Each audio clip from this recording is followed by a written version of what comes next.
Hello, people who don't have more than one life. Hi, it's me, Sam. And me, Ninja Warthog 83. And we're here to talk about why the Japanese version of Super Mario Bros. 2, or as us Americans call it, is, you guessed it, hot garbage. But before we get into that, let's provide some background for expository purposes because this needs to be 5 minutes long. Okay, let's go. Back in 1985, Nintendo was really struggling to make any profit because video games sucked back then.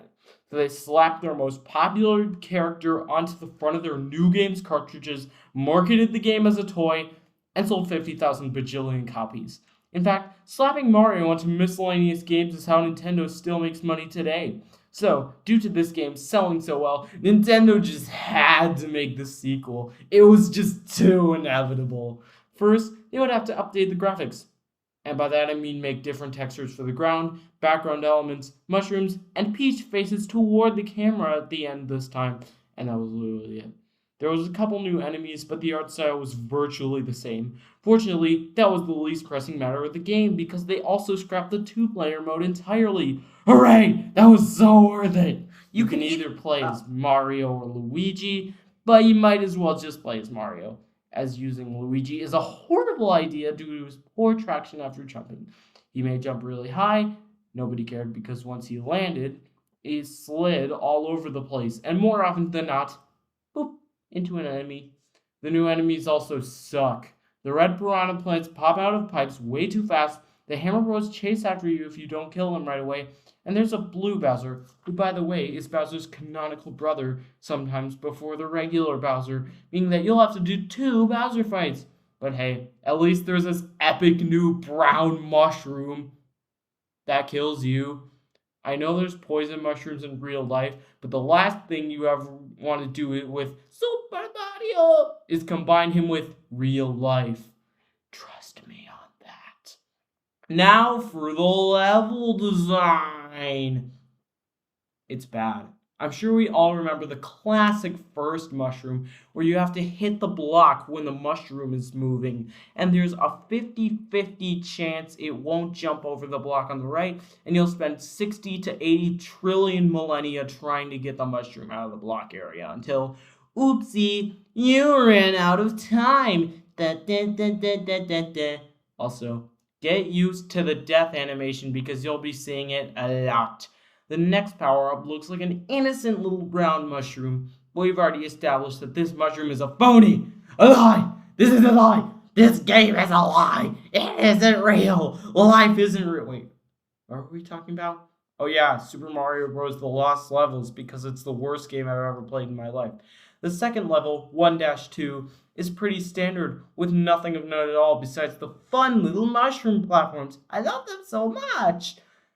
1-2 also has a warp zone that takes you to World 3, and another one that takes you to World 4. Oh yeah, let's talk about the warp zones. In World 3-1, there's literally a warp zone that takes you all the way back to World 1. I guess you could use the World 4 warp zone in 1-2, but you have to trudge through 1-1, and would you really want to do that? Okay, but World 8 contains the worst warp zone known to man. A warp zone that sends you back to World 5. Yay! I love this game! what other new features got added besides the completely idiotic warp zones? Oh yeah, wind! My favorite! Wind is an atrocious feature to introduce in a game where one of the 2 characters grants a playing in the entire game on an ice rink mode.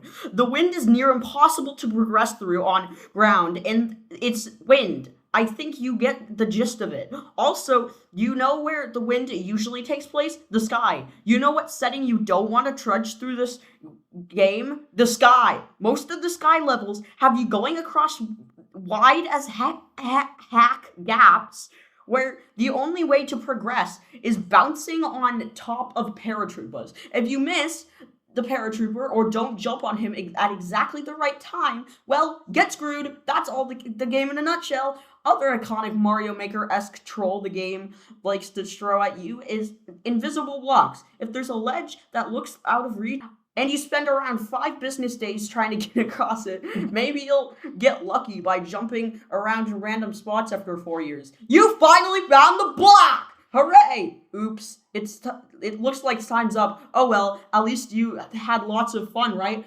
Okay, but after you get past Bowser's hammers while dodging at a fire bar, you save Peach from a chest she's trapped in, and all is finally well. You get to see this awful sounding poem. The background turns blue, even though the entire point of the background being black was so that Peach and Toad's eyes would be black. And you hear the happy music, and all is finally well in the universe, right? Heh, wrong! If you manage to beat the entire game without warps, which, by the way, props to you if you were capable of that, you unlock the epic secret World 9, and it's the most Mario Maker looking thing I've ever seen in my life. The colors do not mesh well at all. There's a recolored background elements of the grass world put in the water one. The entire aesthetic is overall a fever dream, but despite all this, it might be the best world because it includes really easy levels that my microwave could complete. And after you've completed the last world, witness the Japanese thank you text, and clear the flagpole, it's all over. You've experienced every terrible thing this game has to offer, right?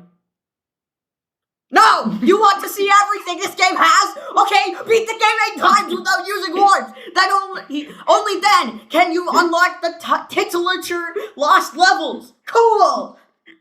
And they're just the normal levels with a few minor tweaks. What was even the point? You know those fan fictions about a show getting a lost episode? Yeah, Nintendo knew what they were doing when they released the game to America under the name Lost Levels. Before that, Nintendo of Japan sent the game to an American game tester. He played the game and died within 5 minutes. The game tester was so displeased with the game that it stayed in Japan until 1993 when a compilation of classic Mario games released on the Super Nintendo called Super Mario All-Stars. Before that, though, Nintendo took a Japanese game called Doki Doki Panic, replaced the main characters with Mario sprites, and marketed the game as the North American version of Super Mario Bros. 2. When The Lost Levels was released in America as a part of All-Stars, people were conflicted over the fact that we didn't get the real deal sequel to Super Mario Bros. Immediately. But when they actually played the game, I think they pretty much got the gist of it. Super Mario Bros. The Lost Levels is an utter train wreck, and you should not play it under any circumstances. To conclude, this game is terrible. I want you to think about this. Are you disappointed that for the longest time, we never got the real Super Mario Bros. 2? Yes! Yes, I am!